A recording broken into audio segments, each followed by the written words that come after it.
Once a month we talk about current topics in the Bart and Dennis D&D series. This time we talk about the success of the Greens in the European Union Parliament elections, homeopathy and postdocs. And we have an exciting announcement. There will be a prize for you to win. So keep listening. As always, you can listen to the whole conversation on Patreon. Patreon is a community service that enables you to support our work with a monthly pledge. If you like what my volunteers Bart Görten and Susanne Lemburg and I are creating, please consider to contribute. You can learn everything about it on the Patreon website www.patreon.com/sci4progress. I am looking forward to meeting you in our monthly member meetings on Discord. And thanks to everyone who is already supporting us, it really helps a lot. My name is Dennis Eckmeyer, my co-host is Bart Görten, and you're listening to episode 28 of the Science for Societal Progress podcast. Hey Bart. Hey Dennis. How are things? Haha, I asked first. Things are good. I'm trying to get some money together for Science for Progress and some other science communication projects that I would like to do, but I need funding first. So I've been writing to a lot of people. And I've also been recording a couple of interviews for future podcasts for the next couple of months. So they're all prepared. The next interview that will be released in 2 weeks will be about the Energiewende. For those who don't know, Energiewende is the German word and the German project to transition the power generation or the energy industry actually into renewable sources. And I got lucky. And when I contacted the Helmholtz Institute, I was put into contact with Professor Dr. Rüdiger Eichel. And he's the director of the Institute for Energy and Climate Research at the Research Center in Jülich in Germany. And he will explain to us the goals that Germany has for this transition away from fossil fuels to renewable sources and what his own institute is working on, things like this. Very interesting stuff. So he's the head of the institute? Yeah, he's the director, exactly. Nice. I know. You're going places, man.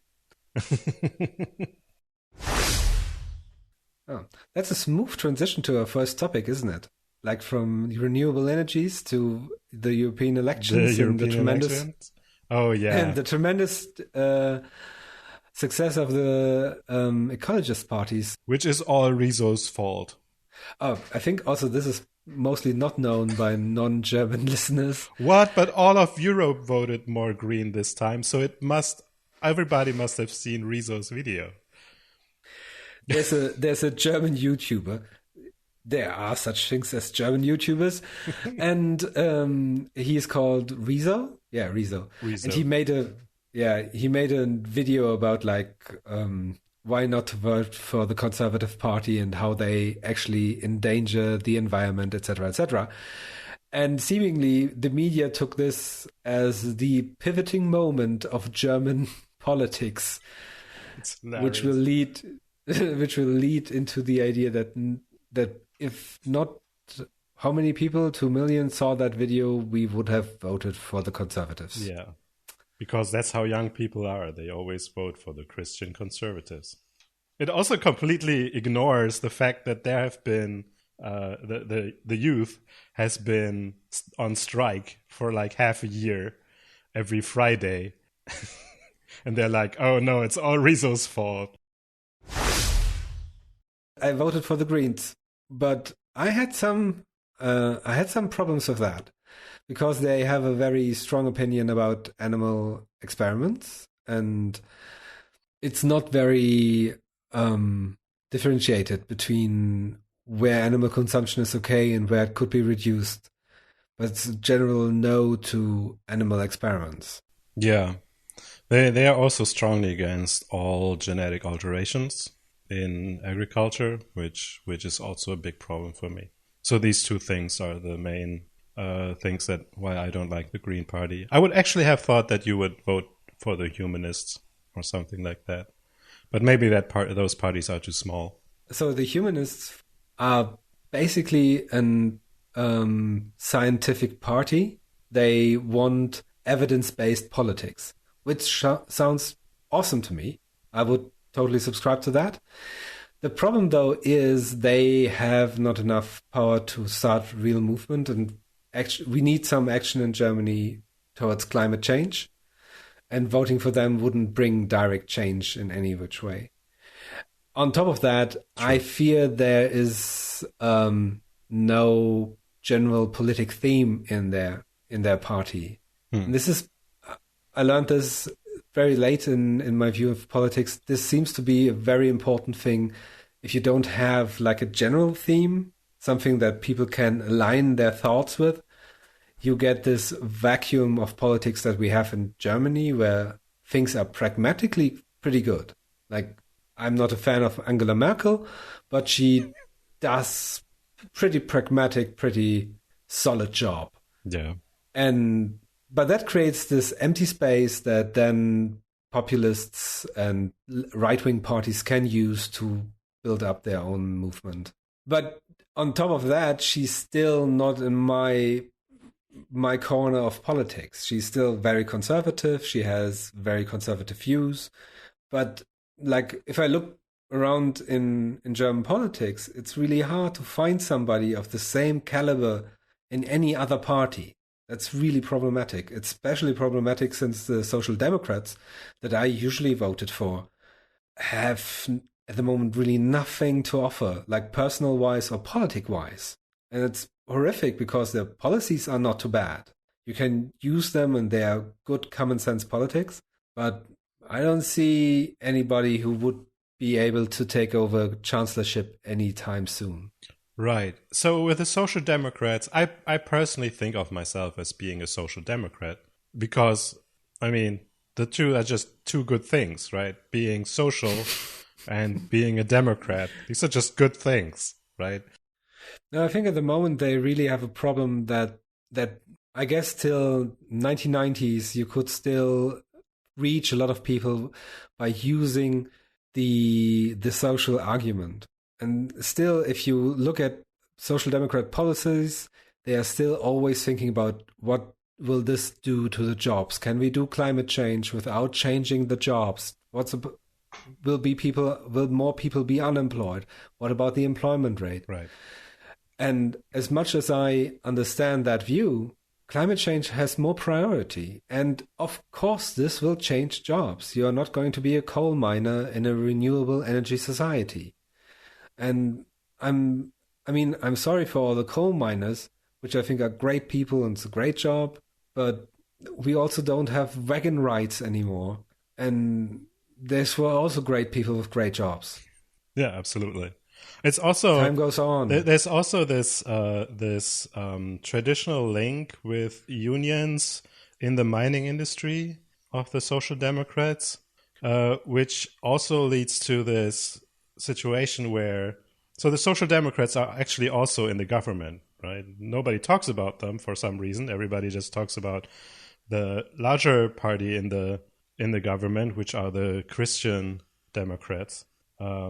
So the Merkel party, but they're also in the government, and still jobs have been lost in the renewable energy sector under their leadership. So the regulation that you're actually citing is the so-called Einspeisevergütung, which means that you got money from the German state if you put energy back into the system. So you could have your own solar panels, and the state would guarantee a price at which you can sell your energy to the energy system. That was pretty good, because then basically everybody who would build a house would build some solar panels and say over like whatever number of years this will produce a profit. And then we reached a certain level of solar power and people said we might not need the Einspeisevergütung anymore and just cancelled it. And then people were not interested anymore in building solar panels on their houses. Which doesn't mean that there's no solar panels, because you can also have solar panels on your house, not for electricity production, but for warm water production. And most people then started building those because this saves a lot of energy as well. You clearly know the situation better. You know more about the details. All I remember was that jobs were lost in the solar panel production industry, and China totally took over where we were leading in solar panel production before, and now China is leading. And we won't be able to reverse that. We have 20,000 jobs in coal, and we are talking about them like they were the holy grail or something, whereas the 80,000 in solar panel production apparently weren't the big deal. Yeah, I totally agree. This is really problematic. And I mean, that was the reason why I didn't vote for the Social Democrats this time, but for the Greens, because I think the Social Democrats have no workable plan for climate change at the moment. I don't even know their plan. But the original topic was, what's the downside of the Green vote? And the downside I see is animal rights activists and weird scaremongering about genetic tools. Right. And we can't forget that also a lot of Green voters are people who are into alternative medicine. Yeah, that's kind of weird, isn't it? Yeah, it's not a secular party in the sense that they're like super science driven. They seem to, like, I think every party does that. They pick the science that fits their ideology, and they ignore the science that doesn't. And I think you'll find that in any party. But that is something that makes it, for me, in general, hard to choose any party. So I've been voting like very tiny, non-significant parties for the last two elections because of that, because I couldn't really choose from the big ones. So yeah, the Green Party has some weird love to esoteric therapies in medicine. I don't know if there's a big official stance on that, but I'm pretty sure that a lot of their voters do. And since we are in Germany now discussing to get rid of homeopathy, more or less, or at least get rid of the insurance companies covering homeopathy. Yeah. That we won't get that change if the Green Party is in power. Yeah, that's true. That's a fear that I would have. For the international listeners, it might be important to know that in Germany, you can choose a health insurance company, but this is a heavily regulated market, and where basically all health insurance companies offer more or less the same service, and where all your medical costs are covered, regardless if you're employed or not. Mm-hmm. And if you're employed, then you pay for it yourself. And if you're unemployed, then the state will pay for you. Yes. But one of the problems, though, is that everybody who is employed chips into the insurance company. Mm-hmm. And that means that with the taxes and the insurance money I pay, I also have to finance homeopathy treatments. If somebody thinks he needs one, like if he has not enough blood sugar, I don't know, or wants to get cheap sweets. I really don't get it. But like even the insurance companies, if pushed to an answer, say that there's no evidence beyond the placebo effect of homeopathy. And on the other hand, they really don't like to answer this question because a lot of Germans request this treatment and they want to pay it into the insurance. They want them to pay into the insurance company. Right. Funnily enough, that's one thing where it's actually kind of interesting. Economically, this actually is working because most people who want an homeopathic treatment actually are parents who want that for their children. Mm-hmm. And they are less often sick and they produce, so the parents are less often sick than, for example, an old person who statistically you produce the most health insurance costs at the end of your life. So you want to actually get those people in early so that they pay in a lot before they go into pension and then produce a lot of costs. So most insurance companies don't ban homeopathy because they want to attract those parents. Mm-hmm. I think outside of Germany, all this kind of treatment is actually called quackery. And for example, for example, if you would be a homeopathist in Austria, you could be sued for doing so. If you call that a medical treatment. In Germany, it's allowed to call it a medical treatment for, to me, unfathomable reasons. Yeah, but this is not, I mean, you say like only in Germany this is the case, but in the UK, they just changed it recently, I think last year, that the NHS isn't covering homeopathy anymore. In fact, I think the royal family is very in favor of homeopathy. There was a guy, Edzard Ernst. He was a homeopath, and he was professor for alternative medicine in London. And he did actual studies finding out that all this stuff doesn't work, which changed his beliefs about it, but also got him in trouble with the royal family. And then his position wasn't extended at some point. That's crazy. Yeah. Yeah, I mean, another case of that is Natalie Grams, who was a homeopath and who sat down to write a book about homeopathy and how it works. And then she did all the studies because she was also an MD and went through all the papers. And at the end, when she was like, did all her research, she said like, that doesn't work at all. Right. And wrote a book about like how it didn't work. Exactly. The book turned out very different. And how she convinced herself that this is nonsense. Right. Yeah. And like this week, I think it became clear that the Hayward company actually tried to sue her for money so that she would stop to say that homeopathy has no effect above the placebo effect. Exactly. So they sent her a thing. What's it called? Cease and desist? Cease and desist, yeah. For her to sign that she would not repeat the phrase homeopathy doesn't work beyond the placebo effect or has no effect beyond placebo. And she didn't sign it. And so there was a big thing about it on the internet. She's very active in the German skeptics societies. And I wrote a short article about it so I often see these things happen in Germany, and I feel like there should be something in English about it. This should be known internationally. So this time I decided to just write a very short piece on this and put it on our website. And it actually got a lot of reads. I was very surprised. I guess I'll have to do this more often because the site visits went up a lot. And not just from Germany, there were also a lot of clicks coming from the United States, for example. So, yeah, hot topic.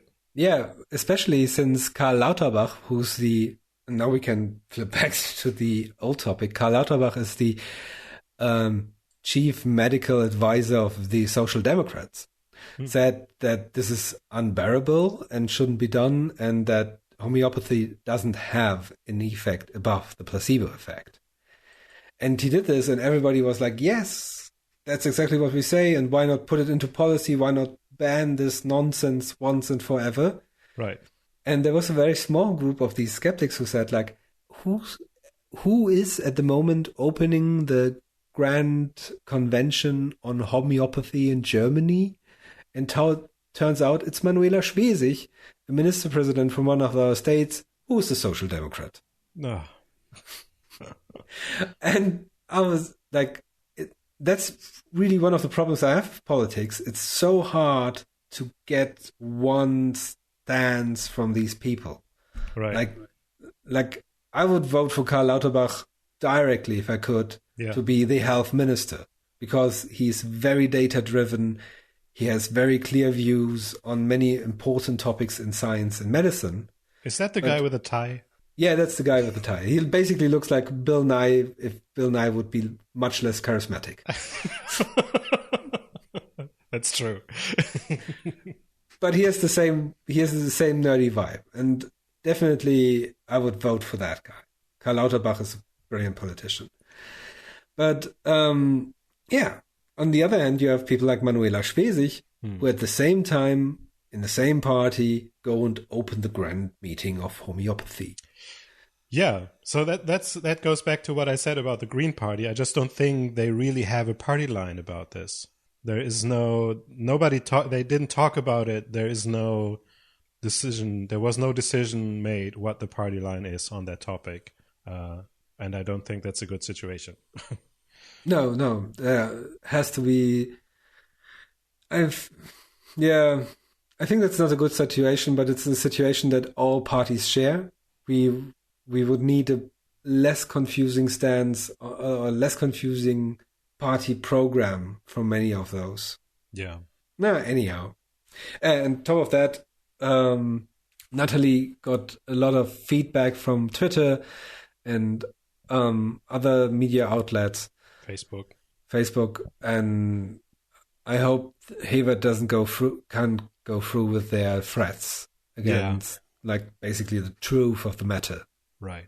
It's also ironic because people who are for homeopathy, and Hewert themselves do that too, they go around and say there are lobbyists behind people like Nathalie Grams who want homeopathy gone because it's a cheap alternative to big pharma stuff.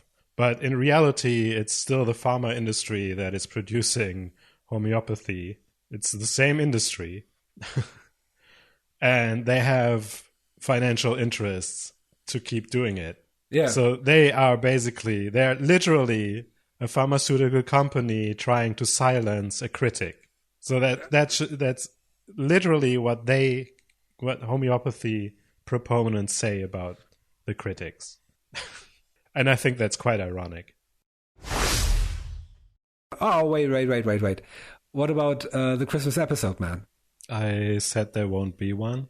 Oh, come on. How are you still talking about Christmas? There won't be a Christmas episode. Christmas is for stupid people. No, it's for people who like presents. Do you have any other suggestion for the Christmas episode everybody wants? We could do something live. Do you want to do something live? But we curse a lot and you have to always cut all the curses out. Well, not if we do it live. Live sounds good. So August will be a summer break. We can do it in July before the break. The break is in August. We do it in July. In July. Okay, fair enough. Oh, so 4 weeks from now? No, wait. We do the following thing. You and I both look for the trashiest nonsense science that we can find. Okay. And we read it to each other. And the first guy who has to laugh 3 times loses. And I win. Okay. I win this thing because you laugh all the time. It's true. I laugh a lot. But so do you. Ha. Okay. It's on, boy. Listeners, send me all your trash science that you can find. Yeah, me too. No, don't send it to Dennis. Send it to me. Be Team Bart on this thing. Yeah, you can also be Team Dennis on this thing. I think you should be Team Dennis. Oh, that's great. Then let's make a Bart Science for Progress email. Okay. And I'll make a Dennis at Science for Progress email. Where you can send your best scientific nonsense stories. Yes, they need to be hilarious though, right? The other guy needs to laugh their ass off. Otherwise, I don't win. So it will be Sunday, July 7th. And stay tuned for more information on which platform it will be and at what time. You know who else is scammed? Postdocs, man. This is the most brilliant segue of them all. I love it. From homeopathy directly into postdocs, sliding through. It's the same amazing thing, basically. Yeah. I totally feel like it. The postdoc position is basically globally. So that's another news you got, right? Your position is now permanent. You're not a temporary postdoc anymore. Oh yeah, that's true. But I'm still paid as a postdoc. No kidding. Well, Nothing but you got changed. on some increase in planning security, I guess, Yeah, right? yeah, that's true. And I'm very grateful for that. By the Yeah, way, also to my boss Martin Göpfert who made that possible. yeah. Like I think the same with for all me. with all the bitching I do, I have to say that he really, really fights for those things. And without his hard work and without Ralph Heinrich, who also did a lot of work in that regard, that wouldn't have been possible. Yeah. Yeah, I Anyhow, mean, this is this yeah, is this is great, right? I mean, anything anything is good in what makes the situation better. It doesn't have to be a salary increase, in my yeah. opinion. I directly starting at 9 and went home at 3 o'clock Yeah, that's because what you do. this is what happens if scientists finally get a permanent job. They directly stop working. What I found interesting about this talk is that I had a completely different view of postdocs. Hmm. And that was really interesting because in your interview, you both seem to agree that this is like a learning situation and some part of supported career development. And Right. I never saw it as that. Yeah, so I was actually surprised that you thought about that differently, because that's how I learned it when I was still in Germany. So I talked with my boss, Joachim, Hajo, Hans Joachim, and he explained it to me this way. So in the past, the postdoc was a very temporary thing that people did after their PhD to learn some new methods or something and generate or develop their own research ideas and questions, and then they would become professors.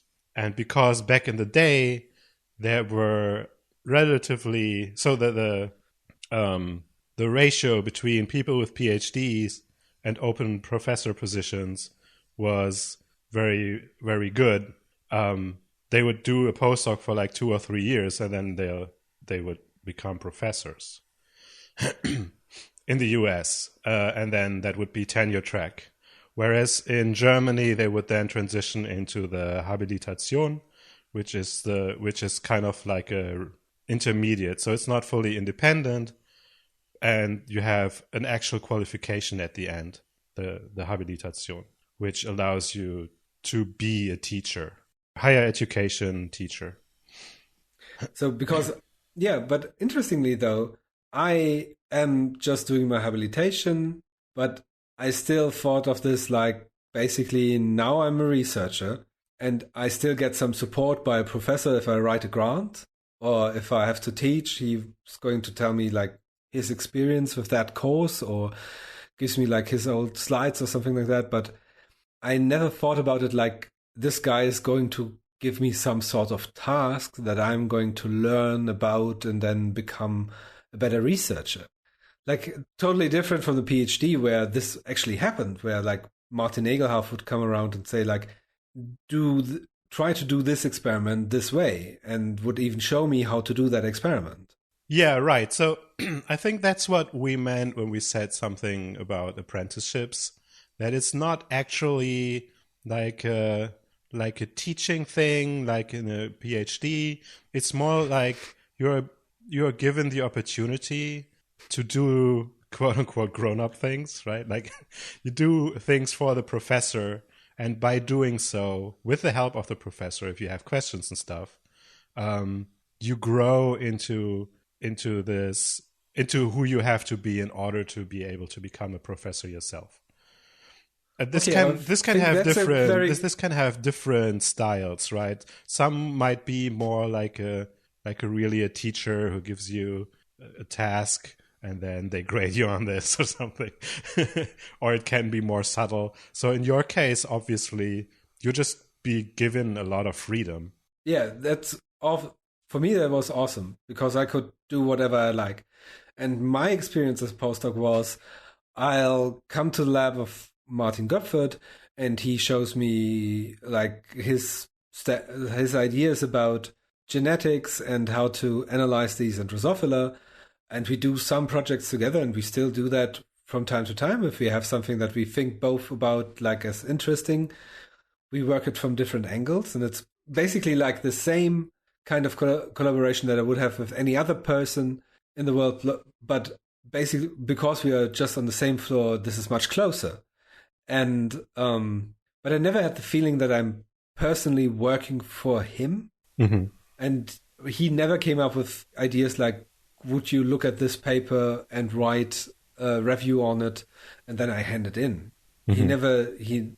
Sometimes he would discuss a paper with me, but basically over a cup of coffee in the coffee room, like, what's your idea about that and that experiment? Do you think it's valid? But I also had these discussions with other scientific colleagues that were not my direct supervisor. I'm not sure. I'm not so sure, because if you look into what you hear about the German system, your situation seems to be rather unique too. So I don't know if that's across fields, that maybe in neuroscience, because I remember, so the postdocs that I know and seen in neuroscience in Germany usually had a better situation. But when I see articles about the postdoc experience in Germany, it also says that they are jumping from temporary position to temporary position, and they don't have contracts that are more than 2 years, and then the funding is gone, and things like that. My contracts were also not longer than 2 years. And for a very long time I was on yearly contracts. Not saying that this is ideal, but on the other hand, I can understand that the head of a lab, if there's not that many positions that you can fill for longer at the moment, and that's not so much a problem of the professor, but a problem of the funding system that basically only gives you short-time contracts. Even if you look at a bigger DFG grant, which is like the ones that everybody in Germany strives for, they run for 3 years. They basically say that they want the PhDs to finish in 2.5, which is really hard in a experimental neurophysiological project. Yeah, absolutely. But that's the timeline that they expect, 2.5 years. Well, that fits the old idea of the postdoc, where you're supposed to do postdocs for 2 or 3 years and then become independent. But that doesn't fit the reality, where people are postdocing 6 to 8 years on average before they even start applying for professorships. Totally true. Yeah. I think that's much too late. Question though is where the real problem is. The real problem, I think, is in people taking up postdoc positions, even though they are not really clear about science. And I don't want to do victim blaming here. They're not clear if they want to do the academic career path. Exactly. Yeah. Right. And this is kind of an iffy topic, because on the one hand, there's no clear career path in academia. Like, everybody that you talk to who is a professor usually has a very special story how this came to pass. Like some supernatural combination of events happening, and then suddenly they became a professor. But basically, like, but the typical career path is PhD, postdoc, professor, right? Yeah, but like, if you ask somebody what was your defining moment where you became a professor, it's usually like, I had this super important meeting and I was on second place for that professorship, and then the guy or the woman on the first place got an even better offer or fell down a cliff, and then suddenly I became the professor. Right. And stories like those. It's very seldomly that somebody says, I wrote this paper, that paper, then I got this grant, then I wrote those 2 papers, then I got another grant, and then I finally reached postdoc experience leveled up, and I was professor then. Yes, it's not like as a student, right, where you go to the courses, you get your points, your credits, and then you hand them in, and then congratulations, now you're a master in neuroscience or something. Those days are over. Yeah, but I understand that if the whole system that pushed you there worked on this premise, And it worked on the premise that if you work enough and hard enough, then you will actually succeed in this way. And then suddenly, after the PhD tables, like the rules are changed, and everybody says like, it's still, we still want you to work really, really long hours, but it now becomes a game of luck. Yeah. And not of merit anymore. That's problematic. Not to, exactly. I don't want to say that the people who have professorships didn't earn them through merits. Just say that suddenly the merit part becomes as large as pure luck. Right. And that's something that, of course, becomes worse the more postdocs you have and the fewer professor positions. And on top of that, this makes this idea of a learning phase postdoc even worse. Because if this is basically luck, then your postdoc phase should already be more driven by curiosity in real scientific approaches, because this might be the last chance that you can do science in academia. So why waste it with like doing peer reviews for your boss instead of doing the experiments that you think would drive the field forward? Also, why is your boss coming up with this shitty idea of not using your brilliant young and fresh mind to do some really crazy experiments that nobody thought of before? Yes. I totally agree with that. So you have these two kinds of people who go into a postdoc, the ones who want to become a professor and the ones who don't actually want to become a professor and who are only postdocs because there is no other position. If there were still staff researchers, I'm pretty sure there would be a lot of currently postdocs who would switch to there.